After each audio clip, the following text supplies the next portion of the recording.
देखिए Rahul, power sector के हम एक्सपर्ट्स नहीं हैं, पर चूंकि हम जो हमारा पेशा है पत्रकारिता है, तो हमारा जाहिर सी बात है कि लोगों के मद्देनजर कुछ सवाल खड़े होते हैं।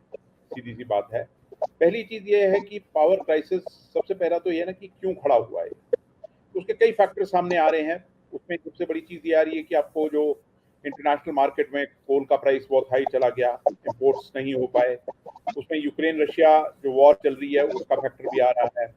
फिर आ रहा है कि हमारे जो अपने थर्मल पावर प्लांट्स है, हमारी डिपेंडेंस जो है थर्मल पावर पे बहुत ज्यादा है और वो पावर प्लांट्स ऑप्टिमम फंक्शन नहीं कर पा रहे हैं। वो चीजें हैं। चौथी बात है कि एक वो हमारे यहाँ लड़ाई चल पड़ी है जो स्टेट वर्सेस सेंटर चलती है, कि स्टेट्स का कहना है कि हमको कोयले की सप्लाई टाइम पे नहीं हो रही है और सेंटर का दावा है कि सप्लाई पूरी मतलब ठीक की जा रही है। इस बीच में जो जो चीजें हुई है वो भी बड़ी एक मतलब एक तरह से स्थिति को बताती है कि कितनी गंभीर है। जिस तरह की ट्रेनों का कैंसिल होना, गुड्स ट्रेन का 1,000 से ज्यादा ट्रिप लगाना पावर स्टेशन पे ले जाकर वहां पर कोयले की सप्लाई देने के लिए। पंजाब जैसे स्टेट में एक रोस्टर का बनना पैडी की ट्रांसप्लांटेशन के लिए लेके, अभी आगे जो ये सीजन आएगा पैडी ट्रांसप्लांटेशन का, उसके लिए रोस्टर का बनना वहां पर। और इन स्टेट्स में खास तौर पे एक गर्मी का बहुत होना और उसके बीच दिन में 8-8 10-10 घंटे का कट होना, ये तमाम चीजें जो है स्थिति को बताती हैं। उस बीच ठीक है, पॉलिटिशियंस के अपने बयान भी आते हैं कि भाई एसेंशियल सर्विसेज भी हिट हो सकती हैं, मेट्रो है दिल्ली में, हॉस्पिटल्स हैं, बाकी तमाम चीजें हैं जो बिजली पर निर्भर है। पर इस सब के बीच में बात ये आती है कि हमारी सरकारें जो हैं, अल्टीमेटली तो हम सरकार को जिम्मेदार ठहराएंगे, ये मिसमैनेजमेंट के लिए कौन जिम्मेदार है। पहली चीज ये है। मुझे याद है कुछ महीने पहले हम लोग बात कर रहे थे कि 6 महीने पहले भी कोयले की शॉर्टेज की बात आई थी, फिर वही क्राइसिस हमने आया था।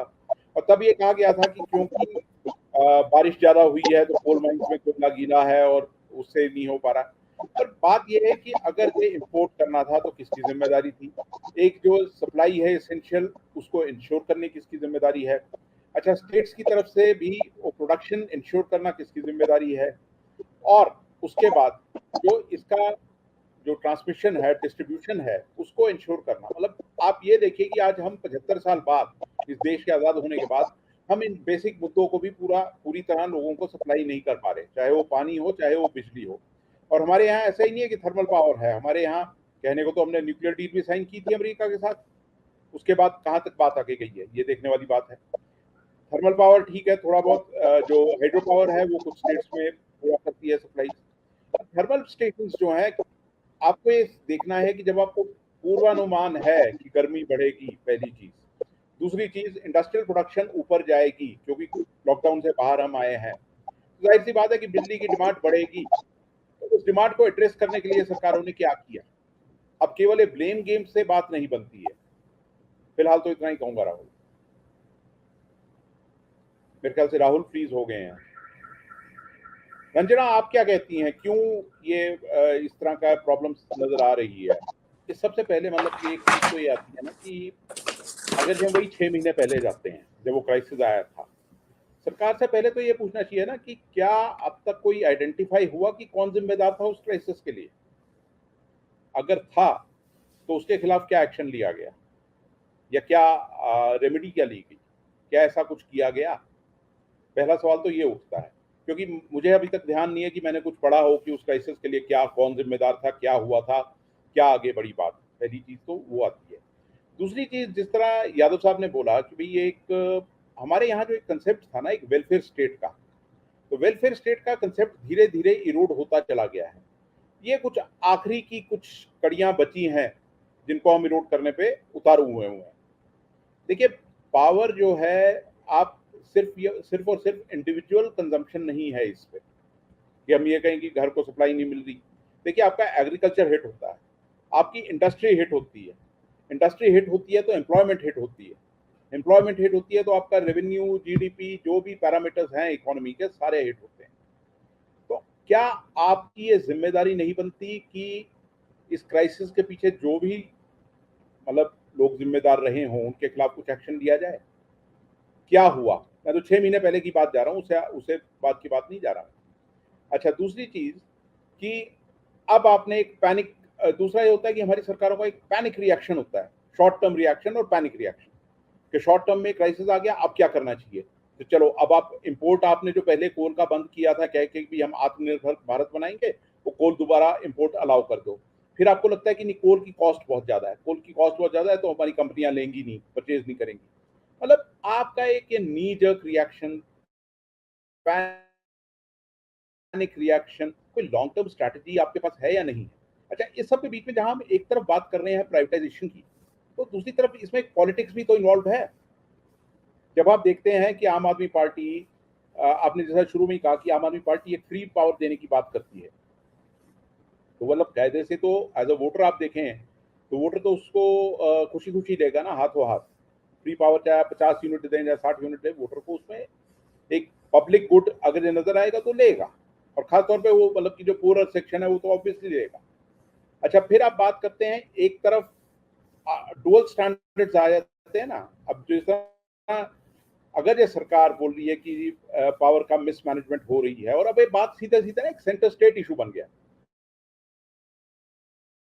पावर हमारे पास कम रहेगी है, सेंटर कह रहा है सप्लाई पूरी है, सब कुछ ठीक है, तो फिर क्राइसिस क्यों, लकुना कहाँ है?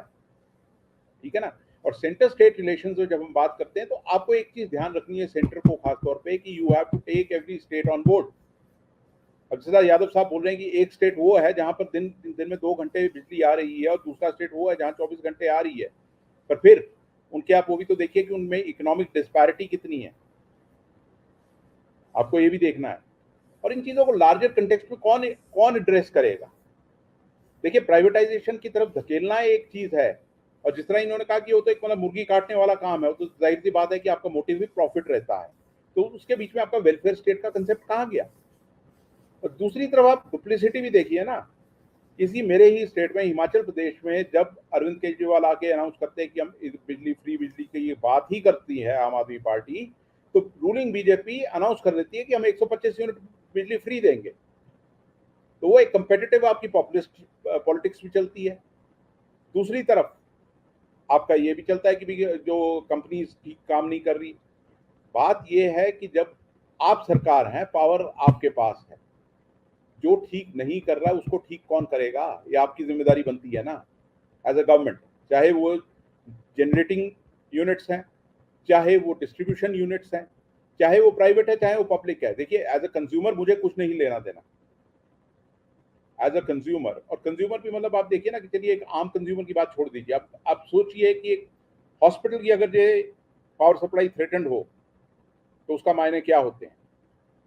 किसान की पावर सप्लाई अगर ये थ्रेटन्ड हो, जब आपको 8 घंटे की अनलिमिटेड मतलब सॉरी अनइंटरप्टेड पावर सप्लाई चाहिए आपको धान बोने के लिए, और वो अगर इंटरप्ट हो तो आपको क्या थ्रेटन होता है? देखिए, ये इश्यूज लाइवलीहुड, लाइफ और इकोनॉमी तीनों चीजें हैं ना। जब हम बैंक जाते हैं, हम ऑल ऑफ अ सडन देखते हैं जी, छोटे शहरों में अक्सर होता है कि लाइट है नहीं, जनरेटर बैंक में है नहीं, तो आपका काम नहीं होगा, कंप्यूटर नहीं चल रहा। तो अब देखिए लाइफ कितनी इंपैक्ट होती है। तो इसके लिए एज अ कंज्यूमर जो बात होती है, मतलब मैं वही कह रहा हूँ कि पावर एक्सपर्ट्स नहीं है, बट एज अ कंज्यूमर हम लोगों की बात जब करते हैं तो बात सीधी आती है कि आम आदमी को उससे कोई मतलब नहीं है। ये जिम्मेदारी सीधे तौर पर सरकार की बनती है कि आप कम से कम ये जो बेसिक्स हैं, बिजली पानी सड़क, ये आपको इंश्योर करना है। और इसके बीच में मतलब मैं कल बात ही कर रहा था किसी आदमी से, मतलब वैसे ही आम लोगों से बात हम करते हैं, रिएक्शन देखते हैं, तो लोगों का ये कहना है कि बजाय इसके कि आप अजान कहाँ हो रही है और हनुमान चालीसा कहाँ पढ़ा जा रहा है, आप इन मुद्दों पर क्यों नहीं कंसंट्रेट करते एज अ गवर्नमेंट? 6 महीने में आपने क्या किया? चलिए यही बात होती है लोगों का। तो अब यहाँ तक कहना है कि क्यों ना ये सरकार एक व्हाइट पेपर लेके आए कि पावर क्राइसिस क्यों हुआ, कैसे हुआ, और स्टेट वाइज भी इसको लिया जाए। अब जैसे हम पंजाब का ही एग्जाम्पल लेते हैं, तो पंजाब में कहा जाता था कि भी पिछली सरकारों ने जो पावर पैक्ट्स थे, खासतौर पे अकाली दल और बीजेपी सरकार थी, इन्होंने जो पावर पैक्ट्स किए थे वो फॉल्टी थे, उनको कैंसिल नहीं किया गया, करने से क्या नुकसान हुआ, क्या फायदा होगा, या अभी क्या सिचुएशन है। बात यह कि आम आदमी तो अब ये भी डिमांड करता है ना कि क्यों ना एक व्हाइट पेपर आए पावर पे, चाहे वो कोई भी स्टेट।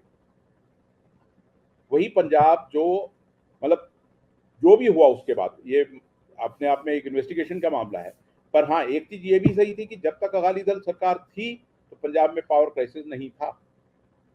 उनका ये क्लेम किसी हद तक सही भी नजर आता था कि पावर सरप्लस स्टेट है, चाहे उसकी इकोनॉमिक कॉस्ट कुछ भी रही हो और कैसा भी घालमेल रहा हो, जो एलिगेशन लगते रहे। But at the same time as a consumer आप देखें तो आज जो स्थिति है, तो इन तमाम चीजों के सवाल बहुत हैं और इसकी जिम्मेदारी सीधे तौर पर सरकारों पर आती है। और आप हमसे जुड़े रहने के लिए सब्सक्राइब करें YouTube पर, फॉलो करें ट्विटर पर और लाइक करें Facebook पर। और ज्यादा जानकारी के लिए आपको टाइप करना होगा सिर्फ न्यूज नशा।